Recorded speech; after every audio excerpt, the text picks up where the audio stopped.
Hey friends, this is Marilyn from tarotclarity.com, and I think, sometimes when you see me in the same clothing for a while, it's a clue that I'm doing several videos in one day, usually because there's an upcoming, obligation that I have, and I can't, do videos, or I have a busy schedule coming up, so bear in mind that that's the case. Now, I think some of my videos will be out of sequence from having done them, so I'm not exactly sure when this deck will show after having done a video showcasing the Picard and comparing it along with the Nap Manley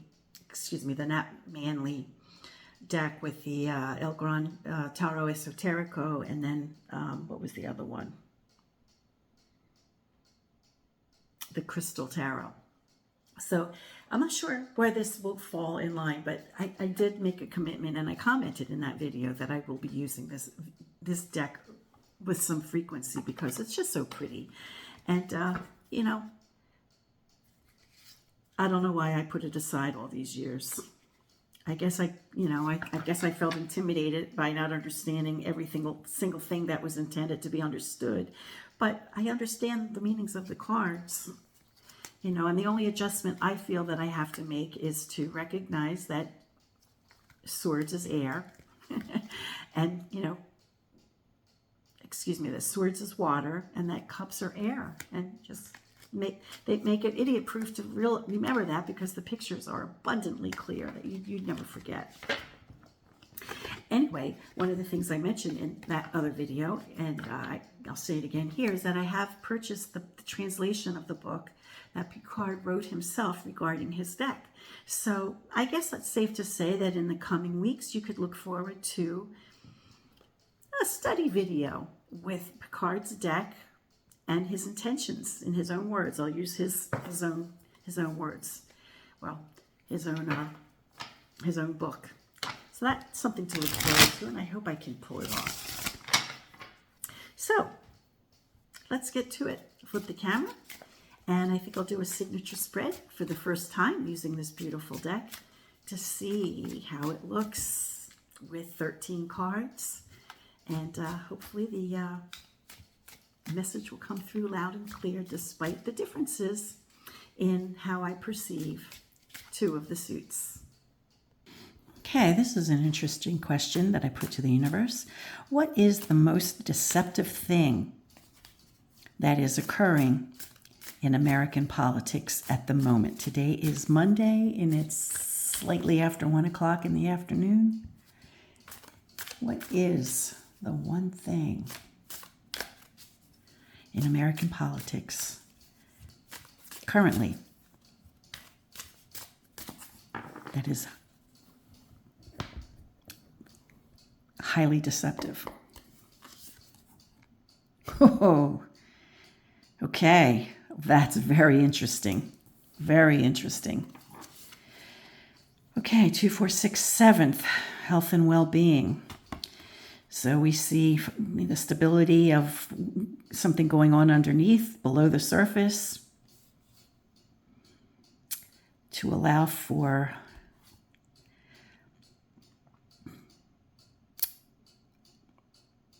abundance above the surface. And the female pope. Boy, oh boy, if I haven't been having the female pope and the empress in so many spreads lately. So again, it's like a woman with power, a woman with secret power. That's interesting. Regarding the growth of the momentum towards growth after the end of something. What the end of what? Here we have a seven of batons. Now, earth and batons are the same elemental associations that I have, earth and fire. Here we have the elements being represented here within the square of 4. So we have two sevens, one of earth and one of fire. So there's some type of transition after, well, look at that. There's a type of transition after the end of something. Front and center of the core 9. We have forward advancement. So we have a transition moving forward. And in front of the core 9, we have the Chariot, which also suggests, which is also a 7, which also suggests forward movement. Let's see. So here we have 8 cups. Now remember, cups is the suit of air here, right? So don't associate it with water. And we have butterflies, 2 rather large butterflies, top and bottom, and on the sides. They, I guess it's geometric, abstract, but we can understand that those are butterflies. So it's, I see 8 as a number of restoration to bring chaos into order, right? And falls underneath the female pope. So perhaps she's going to try to bring order to communication that's been chaotic. It's interesting. Let's see. We have lovers, partnership.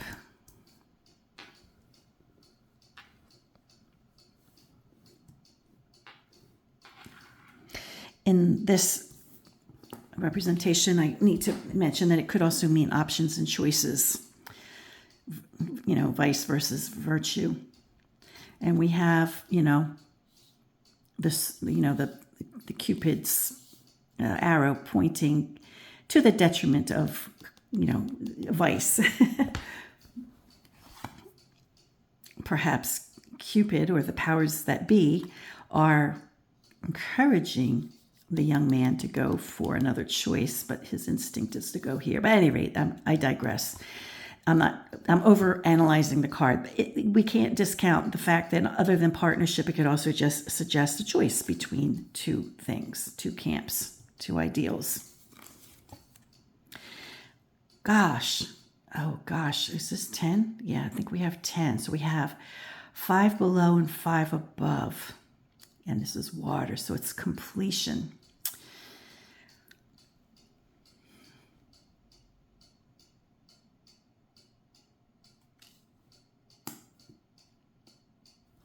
And then we have another 10. Wow. No, this is 9. I apologize. This is 9. So we have 5 and 4. That's 9. So it's nearing completion, right? And then we do have completion here. Completion in the realm of matter. So we have something ending, transitioning, right? Transitioning, bringing hoping some stability. Choices are being made, or alliances are being evaluated. And then an end. So it begins with the end of something and it ends with the end of something. And in between, there's a whole lot of adjustment going on. Isn't this beautiful? Aren't these cards beautiful? I've had this deck probably for 5 years and I've never used it. I'm so disappointed in myself. It just goes to shit. Don't ever feel intimidated by a deck. Really. If you know what the cards mean, the other stuff that they add, don't worry about it. That's what I decided with the astrological stuff. And this does have astrological stuff in it. I just disregard it because every other tarot deck that has astrology in it, they don't always agree with each other. So I think the alignment of astrology and tarot just doesn't mix. Experimenting, these decks were experiments, I think, or people continue to experiment with astrology, but I don't think it should stop us from just, if you don't need this if you're not dependent on the astrological symbols to understand what's going on, disregard them. And this deck is great because I don't even notice them. You got a little bit here, you got a couple symbols here and there, but they're not overpowering and they're not overbearing. Anyway, let me go add up the quint cards. I'll be right back.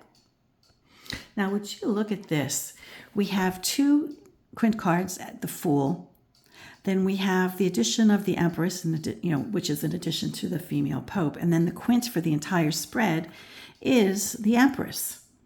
And to substitute for the cards that are already in play, I've used the Spanish Tarot, because this deck is cited as the deck that inspired the Triumph Order for Picard. The Spanish Tarot is based somewhat on an Italian deck from 1736 by Giuseppe Ottone, and so that is where Picard got the blueprint for his own Triumph Order cards. And bear in mind, the difference between these two is probably because there were changes made when Fournier, recreated the Ottone deck, because it was the inspiration. But I'm guessing the original Ottone was more in keeping with what we see here. And we do see a similarity, a greater similarity in the Fool cards.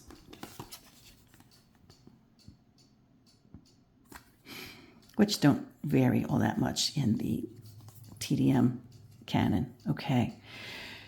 So, we have reckless behavior. We have women or a woman in positions of power and authority who may be behind or instrumental in what's going on beneath that we're not seeing on the surface. Really interesting, kind of chilling. She's been showing up a lot for months and months and months and months. And now it looks like she's playing her hand. So if there's any deception, it seems as though, it's the death or the end of something. Not necessarily the death of a human being, but it could be the end of someone's participation on the world stage. Could be that. And damage control is being orchestrated by a person in power who might be a woman. In this period of time, there's some negotiation or some dialogue as to partnerships or choices that have to be made regarding associations with things. Front and center of the core 9, we have an advancement. So there's an advancement of an agenda and how they couch wow, this is very interesting. Really interesting. I want to ask about this woman. I'll just do 3 cards to ask about the integrity of this woman. Insight into who this woman is. Now, I don't necessarily know who. There could be a few women who seem to be the mouthpiece, who have a lot of influence, right? Right. So it could be a few women. I'm just looking for some clues, and who it might be, or the nature of her integrity, or how Which let's face it, if she's part of their camp, there's no integrity. But let's just look and see if we can find some identifying features regarding who this woman is. A woman with a lot of power, calling the shots during a period of transition or struggle. Remember the previous question was, what is it that we're not being told, or what is that, what is something that's being kept from us at the moment? So none of this is on the surface, or they think it's not on the surface. Just do a 3 card with a quint. So we have the Valet of Batons. Showed up in one other video I did, one other spread I did about new blood, youthful energy, younger energy, taking a stake. You see he's piercing the ground with his scepter. So there's someone else making a claim or a stake. Remember, cups is air, and we have 1, 2, 3, 4, 5, 6. We have 6. 6 cups. 6 is a perfect number of communication. Trying to get their agenda in order. In the context of the question of politics, I see air as being an agenda or their communication or their legal issues. 6 being a perfect number, they're trying to make it seem wholesome. And then we have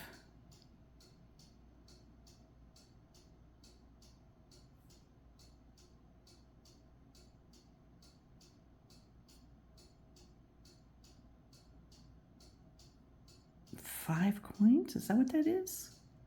Ring of Deniers.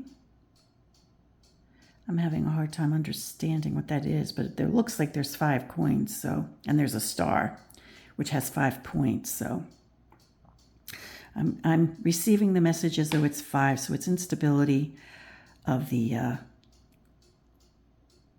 practical world, of practical nature, instability of health and well-being. So I'm looking for the integrity level or the intent of this woman or who she is, any clues that could show us who she is.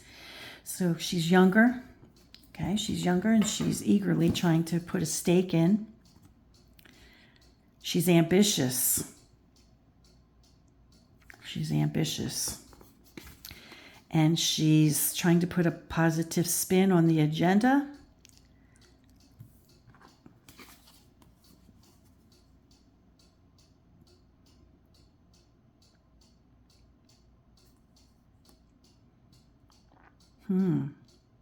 Let's see what the quint is. So we have 6 and 5 is 11. I'll pull the card. I'll be right back. That would be fortitude. Okay. I couldn't recognize what these letters were, but I think that's sine, like sink, maybe, for 5. Okay. Now the quint card for the group is fortitude. Well, fortitude, if you're asking about somebody's integrity, or if you're asking a question about somebody's fortitude would suggest integrity, although this is going against my bias because I can't imagine anyone in his camp having any integrity, especially the female mouthpieces that seem to do an awful lot of talking in their camp. Damn.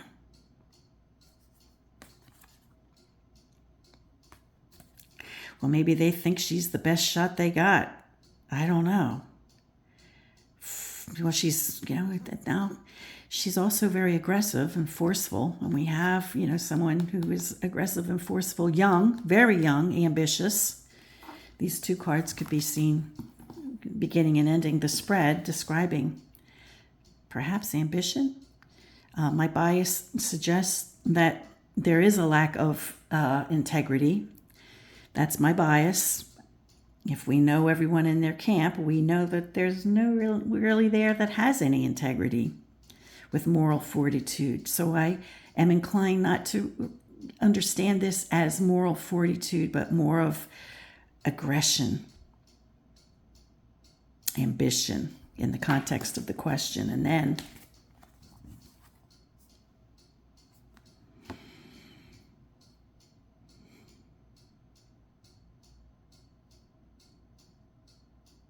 this almost looks like, I don't know, this kind of looks bulbous, And we have ants, We have, I don't know, it doesn't look good.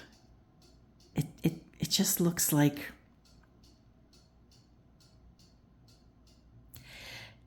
I don't know. Tell me what you think. It doesn't look, it's unsettling. I think this image is unsettling.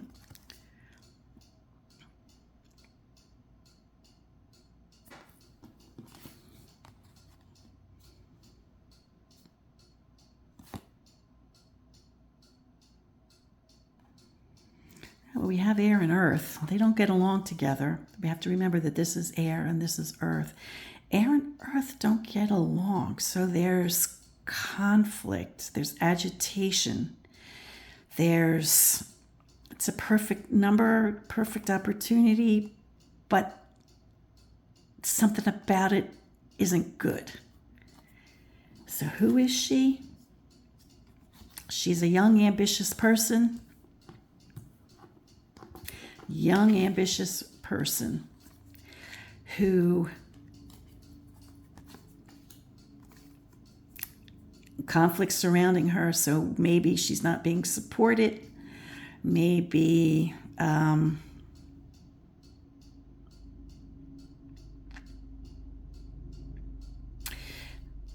there's something about her that is upsetting the status quo in their realm. I don't want to say who I think it is, but I think I know who it is. One more card. Let's do one more card, and I'll only shuffle. I'll only shuffle. I'll do three. I'll do it right on camera. I'll do three riffles because it's a related question, so I'm not going to go crazy. I'll do three riffles, and then I'll do a few overhands too to mix it up better. And I'll just pull one card to further explain who she is. I'll do three more overhands.